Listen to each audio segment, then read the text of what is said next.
All right, today we're going to read Lily's Purple Plastic Purse by Kevin Henkes. Henkes? I don't know his name. And I also have a special guest reader with me today again. There's a note on here that says, To Lily, Xmas 2006. We bought this stuff to a borrow. Yeah, it was used. So we didn't buy it originally. These guys say, wait for us! And she says, I love school. Lily loved school. So she basically loves school. She's like, I love school. I want to be a teacher when I grow up. That's right. She loved the pointy pencils. She loved the squeaky chalk. And she loved the way her boots went clickety, clickety, click down the long, shiny hallways. And there's somebody back here saying, no running. Lily loved the privacy of her very own desk. Mine. She loved the fish sticks and the chocolate milk every Friday in the lunchroom. So she loves the chocolate milk. She also like lunch. And she loves flowers in her clothes. Do you love chocolate milk? No, I like it when it's chocolate, but not normal cow's You don't like cow's milk, that's right. Straws make everything taste better, that's what she says. And most of all, she loved her teacher, Mr. Slinger. For you, she gave him a flower. Mr. Slinger was as sharp as a tack. He wore artistic shirts, he wore glasses on a chain around his neck, and he wore a different colored tie for each day of the week. Green, purple, blue, red. Yeah, he wears a lot of different colored ties, right? Yes, he does. Wow, said Lily, and that was just about all she could say was wow. Instead of greetings, students, or good morning, pupils, Mr. Slinger winked and said, howdy. He thought that desks in rows were old-fashioned and boring. Do you rodents think you could handle a semicircle? And he always provided the most tasty snacks, things that were curly and crunchy and cheesy. Do you like cheesy snacks? Yes! I definitely like cheesy. You do like cheesy snacks, that's true. I want to be a teacher when I grow up, said Lily. Me too, said her friends, Chester and Wilson and Victor. All of them just want to be a teacher because he's just being so great. Not all teachers are great. Because they have a great example as a teacher, that's right. At home, Lily pretended to be Mr. Slinger. I am the teacher, she told her baby brother Julius. Listen up. Lily even wanted her own set of deluxe picture encyclopedias. Teachers know everything. Well, I mispronounced encyclopedias. Teachers know everything, Lily says. What's with Lily? Asked her mother. I thought she wanted to be a surgeon or an ambulance driver or a diva, said her father. It must be because of her new teacher, Mr. Slinger, said her mother. Wow, said her father. That was just about all he could say was wow. Whenever the students had free time, they were permitted to go to the light bulb lab in the back of the classroom. Do you have a light bulb lab? No. No. Would you like a light bulb lab?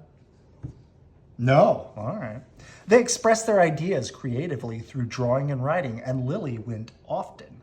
She had a lot of ideas. She drew pictures of Mr. Slinger, and she wrote stories about him too. And during share time, Lily showed her creations to the entire class.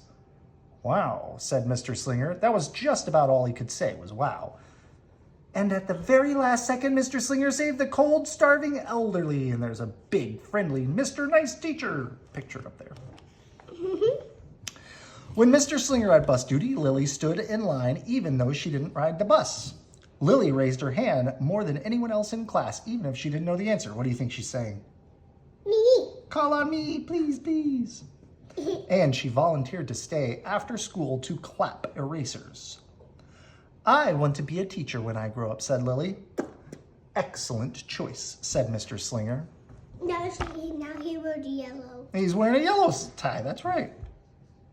One Monday morning, Lily came to school especially happy. She had gone shopping with her Grammy over the weekend. Lily had a new pair of movie star sunglasses, complete with glittery diamonds and a chain like Mr. Slinger's.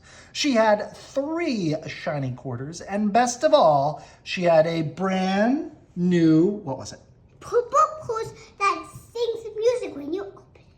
That's right, a purple plastic purse that played jaunty tunes when it was opened. Lily wanted to show everyone. Not now, said Mr. Slinger. Listen to our story. Lily had a hard time listening. And the little kid back here says, shh. Lily really wanted to show everyone. Not now, said Mr. Slinger. Let's be considerate of our classmates. Lily had a hard time being considerate. Lily really, really wanted to show everyone. Not now, said Mr. Slinger. Wait until recess or sharing time. But Lily could not wait. This guy's saying, oh, she's in trouble. The glasses were so glittery. The quarters were so shiny. And the purse played such nice music, not to mention how excellent it was for storing school supplies. What would you store in there?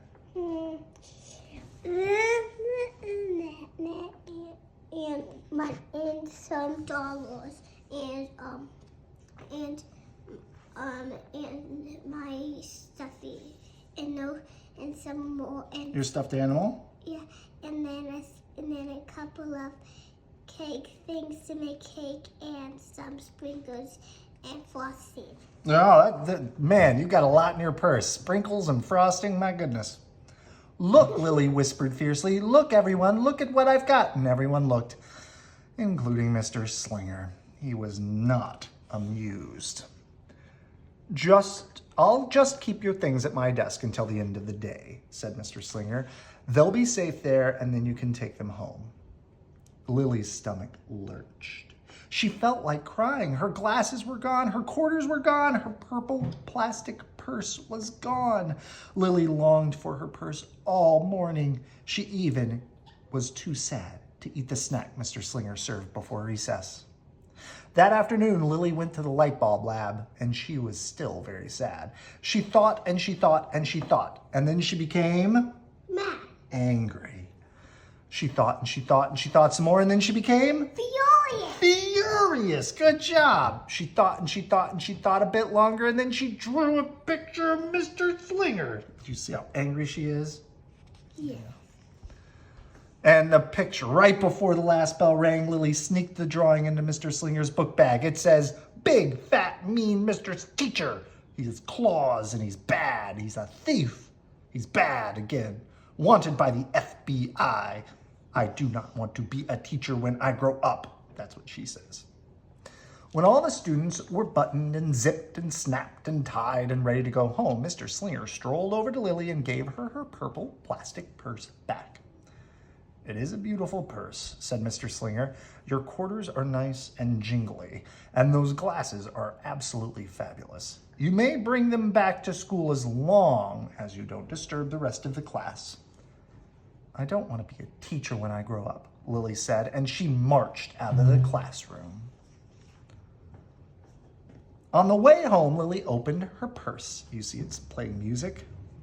Her glasses and her quarters were inside, but there was also a note from Mr. Slinger, and it said, today was a difficult day. Tomorrow will be better. There was also a small bag of tasty snacks at the bottom of the purse. Look, you think she feels embarrassed because she wrote that mean note? Lily's stomach lurched. She felt like crying. She felt simply awful, and she ran all the way home and told her mother and father everything. Small too. Yeah, she did feel small, that's right. Instead of watching her favorite cartoon, Lily decided to sit in the uncooperative chair. I'll stay here for 1,000,000 years for Mr. Slinger. Why does everything always happen to me? 1051, 1052, 1050. That night, Lily drew a new picture of Mr. Slinger and wrote a story about him too. Is it a good idea to say I'm sorry when you did something bad? Yeah. Lily was really, really sorry. So everyone forgave her, even her parents, even her stinky baby brother, even her especially incredible teacher, and then the sun shined its smiley face down on everyone and everything, even the bugs and the worms. The end. And there's a picture here that says, listen up, I forgive everyone. Nice, good, could be principal.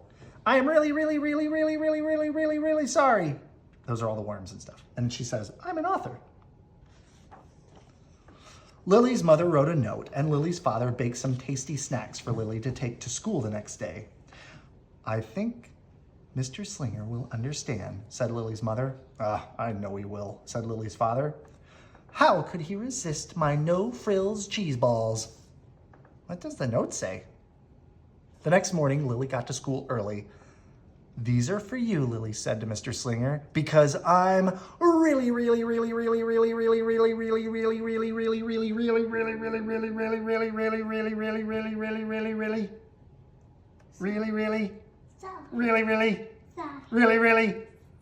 really sorry. That's right. She's really sorry. That's a lot of reallys, isn't it? Mr. Slinger read the story. He looked at the picture. Do you think he's going to forgive her? No. Forgiving people is hard to do, but it's the right thing to do, right? He read the note. What does it say, she said. And he sampled the snacks. He says, yum, yum. Wow, said Mr. Slinger. That was just about all he could say was wow. What do you think we should do with this? And that's the picture of the mean, big, fat, monstrous teacher, asked Mr. Slinger. Could we just throw it away? Asked Lily. That's an excellent idea, said Mr. Slinger. During share time, Lily demonstrated the many uses and unique qualities of her purple plastic purse, her shiny quarters, and her glittery movie star glasses. She says, it's like having an extra pocket with a radio inside. 3 quarters are even better than $1 because they make noise. Glamorous protection for harmful rays. And then she did a little performance using them as props. It's called interpretive dance, said Lily, and Mr. Slinger joined in. Wow, said the entire class, and that was just about all they could say was wow. You think the noise is coming out? You think it's playing like boom, da boo, da boo, da boo, da boom, boo, da boom, boo, da boo, da boo, da boom. Yeah. That's a good Or song. say, Ooh, that's pretty. Good job. I bet it does make that noise. Throughout the rest of the day, Lily's purse and quarters and sunglasses were tucked safely inside her desk, but she peeked at them often, but did not disturb a soul. And right before the last bell rang, Mr. Slinger served Lily's snacks to everyone's delight. What do you want to be when you grow up? Asked Mr. Slinger. A teacher, everyone responded, and Lily's response was the loudest. Excellent choice, said Mr. Slinger.